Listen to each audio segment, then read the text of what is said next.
As a person with a very deep voice, I'm hired all the time for advertising campaigns. But a deep voice doesn't sell B2B, and advertising on the wrong platform doesn't sell B2B either. That's why if you're a B2B marketer, you should use LinkedIn ads. LinkedIn has the targeting capabilities to help you reach the world's largest professional audience. That's right, over 70 million decision makers all in one place. All the big wigs, then medium wigs, also small wigs who are on the path to becoming big wigs. Okay, that's enough about wigs. LinkedIn ads allows you to focus on getting your B2B message to the right people. So, does that mean you should use ads on LinkedIn instead of hiring me, the man with the deepest voice in the world? Yes, it does. Get started today and see why LinkedIn is the place to be to be. We'll even give you a $100 credit on your next campaign. Go to linkedin.com/MPN to claim your credit. That's linkedin.com/MPN. Terms and conditions apply. Entrepreneurs Enigma is a podcast for the ups and downs of entrepreneurship. So the wins and the fails that we all face being entrepreneurs, how we learn from adversity. Every week I talk to a different entrepreneur with a story to tell. I'm Seth Goldstein. Come with me on the journey. This is Entrepreneurs Enigma. Let's get started.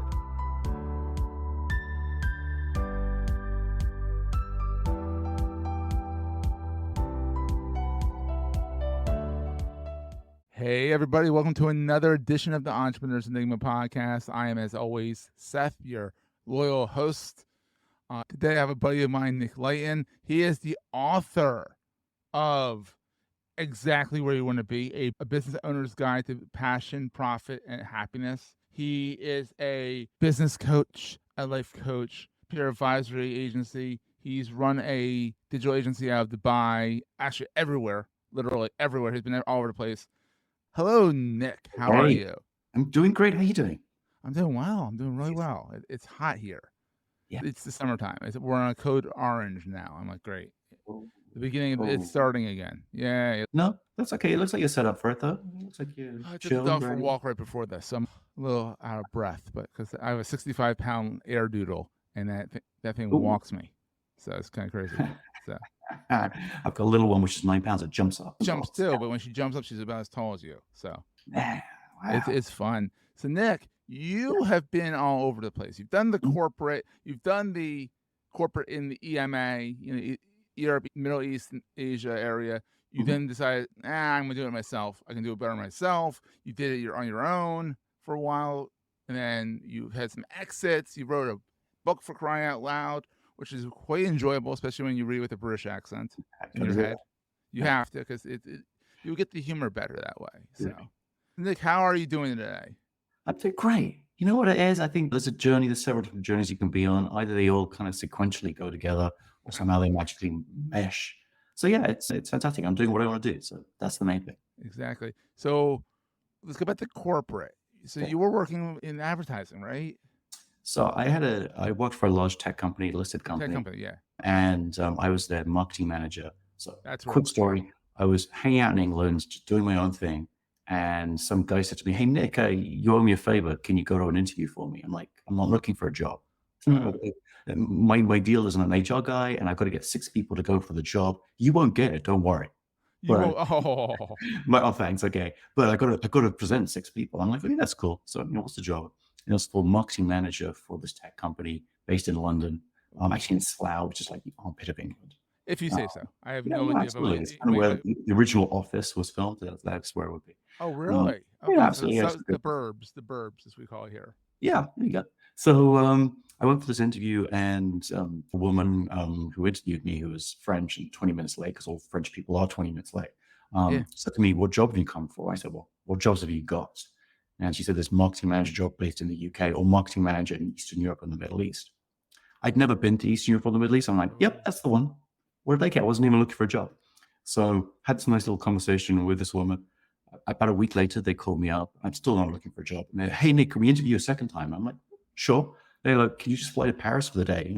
So London, it's not terrible. I mean, no, right. They set up a business class ticket, okay, go. I landed, some driver picked me up. I chatted to them for 45 minutes. They sent me back again, sitting in business class seat with my champagne. Nice little jaunt. What is it, 2-hour flight? Yeah, it's tiny. It's no big deal from London, Paris, an hour. You Oh know, wow! So it's like including from going up and coming down. it's from DC. It's like from DC to New York. Right, Flying. right. Yeah. So that was fun. Still not looking for a job. They call me up the next week. They're like, "Hey, Nick, can we interview you again?" I'm like, "Sure." They're like, "Munich this time." Okay, same deal. Go to the airport. Hey, you get some beer. So went from Paris where you get some cheese and a baguette Right. and wine for lunch. Ice Now wine. you fly Right. to Munich, which is what you add an hour, so it's 3 hours now or 2.5 hours. Now you Yeah. get some really good beer. Yeah, some pretzels, some good beer. We're enjoying that. I'm there. I chat for 45 minutes. I leave again. I'm coming back in. I'm like flying into London over all the traffic and the rain, getting my business class seat. Wait, London rain? Really? No. Right? Yeah, What a it's surprise, right? yeah, right. One of the 50 weeks when it was rain. Yeah. And I'm like, hey, this isn't such a bad job. Maybe I should just take it. So yeah, they offered me the job. I took it. They never flew me business class ever again. Whole thing. Well, I'm like, thanks a lot. So yeah, I started in Paris, worked in Paris for this tech company. Then I said to them, hey, Paris is not in Eastern Europe or the Middle East. And if I'm doing the marketing for those regions, shouldn't I be there? They're like, sure. Where do you want to go? I'm like, thinking Prague. They said, okay, no problem. Oh, another good city. Yeah, Good beer and still good beer. Cheaper bit, much cheaper bit. Oh my God, the beer is cheap there because it was. Right. Are they the euro now or are they still the crown? Oh, well, back then it was the Krona, but Kroner, yeah, it goes exactly. with it now. I When know. I was in Prague, oh my God, Right. the stuff I could buy for like $5, it was ridiculous. Right. And if I bought a home in downtown Prague when I lived there, I don't think I would have needed to work. I think I could have just retired on that one home price going up in value. It would have been crazy. Wow. So yeah, so now you're in Prague. You're actually in Eastern Europe. You're in the E. I'm doing it. I'm traveling to different countries every week. It's super fun. I'm in Poland or I'm in Turkey or wherever I had to go. And Middle East was part of it, so I'd go down to the Middle East. And then after a couple of years of doing that, I realized that I could really find people and agencies in Eastern Europe, but not in the Middle East. So I could have relocated myself over to the Middle East, and that's how I got down to Dubai. Oh, so you got down to Dubai because you're filling a blank essentially. Right. There's the workers there that are great. It's just no agency to kind of organize it. So right. So there's no marketing agency. They didn't understand how to do PR or marketing from a Western perspective. They suddenly didn't have technology. So now, okay, this is pretty cool. I've been doing it for a couple of years. So I call up like 5 of my friends. They all are marketing managers for other tech companies. I'm like, hey, if I start this agency, would you guys use us? And everyone said, sure, Nick, we know you, we like you, and yeah, there's no one else we can use, so why not? So I literally started an agency with 5 blue chip clients day one. That's nice. That's very nice. Yeah, pretty lucky. And then fortuitously, 9 months later, the Dubai government announced Dubai Internet City, and that pushed every large tech company to my front door. Hey, you got in there first. Yeah. We're going to take a quick break, hear from our sponsors, and get right back to the show. As a person with a very deep voice, I'm hired all the time for advertising campaigns. But a deep voice doesn't sell B2B, and advertising on the wrong platform doesn't sell B2B either. That's why if you're a B2B marketer, you should use LinkedIn ads. LinkedIn has the targeting capabilities to help you reach the world's largest professional audience. That's right, over 70 million decision makers all in one place. All the big wigs, then medium wigs, also small wigs who are on the path to becoming big wigs. Okay, that's enough about wigs. LinkedIn ads allows you to focus on getting your B2B message to the right people. So, does that mean you should use ads on LinkedIn instead of hiring me, the man with the deepest voice in the world? Yes, it does. Get started today and see why LinkedIn is the place to be to be. We'll even give you a $100 credit on your next campaign. Go to linkedin.com/MPN to claim your credit. That's linkedin.com/MPN. Terms and conditions apply. So basically, before I knew it, I had 3 offices, 20 plus people. Wow. Yeah. It was a fast growing agency and it's super fun. And then later on, you had an exit. And when we talked last, you said that they didn't want the name, which was very fortuitous as well, because then you could use the name again. Right, exactly. So this agency was expanding out of the UK. They wanted to buy the agency. I'm like, that's cool. You can buy my offices, which was worth a lot of my client base and my employees. Yeah. And I said, so how are you going to brand this? And they're like, Nick, we just want you to leave from day one. I'm like, sure, why not? Wow, they actually let you leave from day one. Like that's pretty wild. That's pretty wild. Usually they hold you for like 3 years. Right. And they're like, no, we just want your people. We don't need you because we have managers. We're going to bring them down. And we're going to rebrand your agency from day one to our brand, which is like, we're just going to turn it around. It was acqui-hire minus the founder. Right. I'm like, that's cool. I'm like, so you don't want to buy the brand that I have? They're like, no, we don't care about your name. I'm like, you know what? I won't even sell it to you. They're like, that's great. Take it off the table. We don't care. So, Which is awesome because then later on you were able to open up something similar. right. Yeah. So people would come to me. I was frozen out of the market. I'm like, no, I got to go to the guys who bought me. This is their name. Go see them. And then after less than 2 years, some guy came back and they're not here anymore. They couldn't make it work. They withdrew out of the region.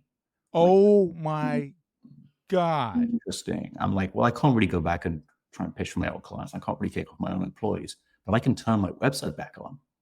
And the same brand just came out. It's That's like awesome. 24 hours later, we're back in business. Oh, Well, so you get to double dip essentially. it is. Yeah, absolutely. So That yeah. is wild. And then, so what was the impetus for the book? I mean, obviously all your life experiences. I mean, you were hijacked at one point, which we can't leave out, you know? Right. So no, yeah, absolutely. I mean, as you know, I kind of lived in many places. So the Yeah. whole story of how to build a business, how to find your real passion, how to have fun while you're doing it. And I was very fortunate that I could do that, and the way that things worked out for me. So all those learnings together. Yeah. And I think the moment that I really realized that you had to have fun was when we got hijacked. We were Hijacked. Hold on. You were hijacked. Like, we were hijacked. that's it. Sink in. There we go. All right. Now continue. So yeah, there I was flying in a very large helicopter in Pakistan. We were doing work, pro bono work for the United Nations. So we would take the media from around the world and we would show them areas, it could have been anywhere, Cambodia, somewhere in Pakistan, where all the aid was needed. And the idea was the media would report on it back in their home countries and then we get more donations. Yeah. Right. So we're in 2 helicopters, and the way this gig worked is we would fly everyone into a central city, so Karachi, and we would wine and dine them. We would put them in front of the prime minister or president or in the embassies. They saw the wealth. Yeah. And then the next day, we would take them to the poorest areas to show them where that aid was needed. And that kind of juxtaposition worked really nicely for them. Yeah. So day one, we meet all dignitaries, we see the military police, we're just nice. We have them together, it's all good. Yeah. The next day, we're in our helicopters, and I look down, and I know our flight path. I'm like, it looks like these mountains are on the wrong side of the helicopter. So I get up. It's one of these ones where you're like all belted in together. Like a Chinook, yeah, exactly. Yeah, so I stand up, go over to the pilot. I'm like, dude, what's going on? He's like, Nick, you see the 2 F-16s? They're telling us where to go. So that was my best. You were hijacked by the Pakistani government. The Pakistani military police. They had 2 F-16s in the air flying at us. Now, I don't know if you've seen an F-16 in the flesh. It's pretty intimidating. Scary. I mean, it's 42 foot long. I mean, it's a big machine with a lot of fighting power. So I looked at the guy. I'm like, what are we going to do? He's like, we're going to do whatever they want us to do. I'm like, seems like a good idea. Bear in mind, we're in United Nations branded helicopters. So he's like, no, they're going to tell us to put down somewhere. So we're just going to go with that. I'm like, that sounds good. So now I'm thinking to myself, okay, I got to go sit down. But am I going to tell the press what's going on? I'm like, not yet. Let's see what happens. So we land in this field surrounded by guys with machine guns. We get put on this truck and we get driven to, we don't know where we're going to go. But 10 minutes later, we're in this camp. There's all these refugees that have come out of the mountains, the Kashmir mountains after this earthquake. They've all been put up by the government. And so we got out. We had no idea what we're supposed to do. And they come and they offer us like tea and cookies. And we're like, that's cool. And this was the way that in Pakistan, they wanted to use the media. They're like, well, thanks, Nick. You brought the media to us. Now we will just use the media to showcase our aid efforts. I love it. We tried to maybe walk out of the camp a little bit. That wasn't going to happen. We were pretty much like, back in. You stay where they are, and then they return you to the helicopter, and they say, thank you very much. And that's it. And then we went and did our thing. So we actually never told the media that was an unplanned stop until they'd all got back to their home countries.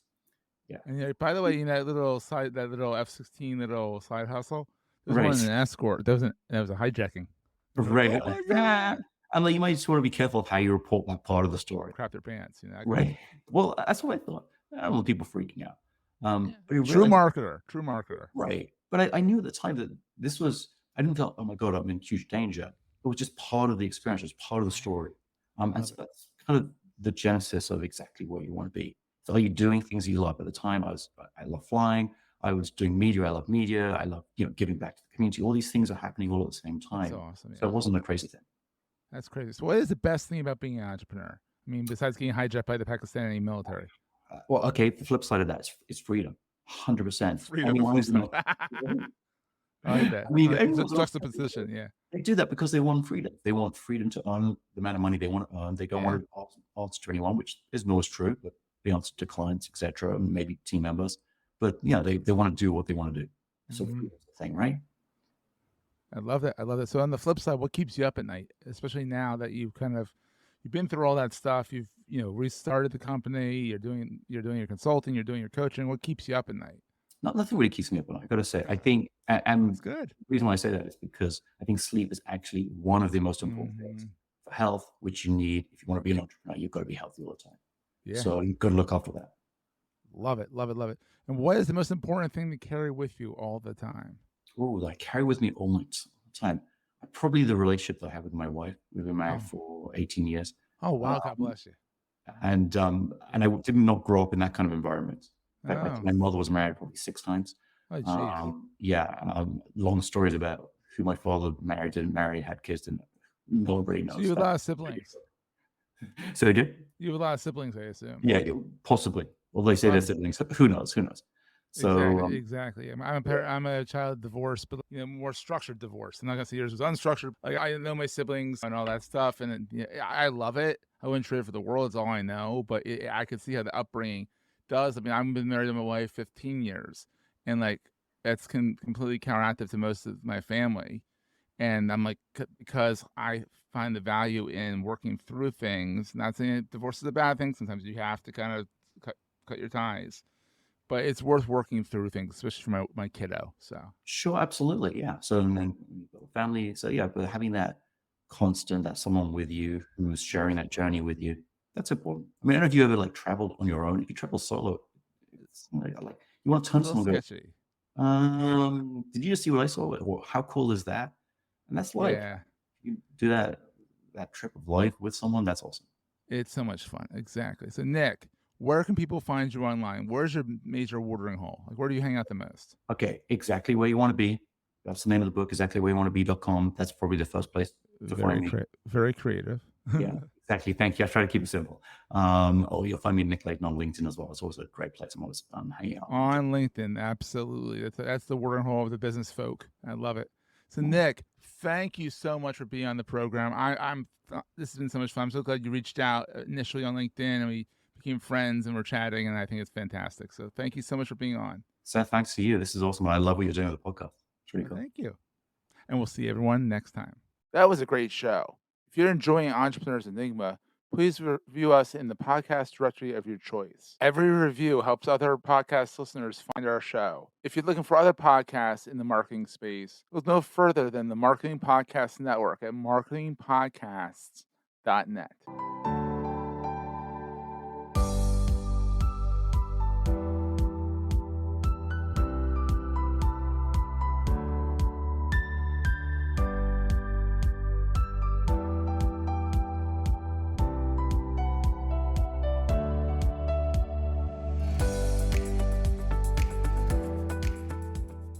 Goldstein Media hopes you have enjoyed this episode. This podcast is one of the many great shows on the MPN Marketing Podcast Network. You may know you're listening to this show along the Marketing Podcast Network, but did you know there are other great shows on MPN to help your business? Jonathan Gaby hosts a great podcast called Marketing Distilled. He's the master distiller. Jonathan, tell us what these fine folks are going to get out of listening. On Marketing Distilled, you'll hear from industry experts and me to learn about more marketing things and taking those complex things and distill them down into actionable strategies or tactics. Amazing. Where can people subscribe? You can find the show at marketingpodcast.net or search for Marketing Distilled, wherever you get your podcasts. You heard him. Go subscribe. This podcast is heard along the Marketing Podcast Network. For more great marketing podcasts, visit marketingpodcasts.net.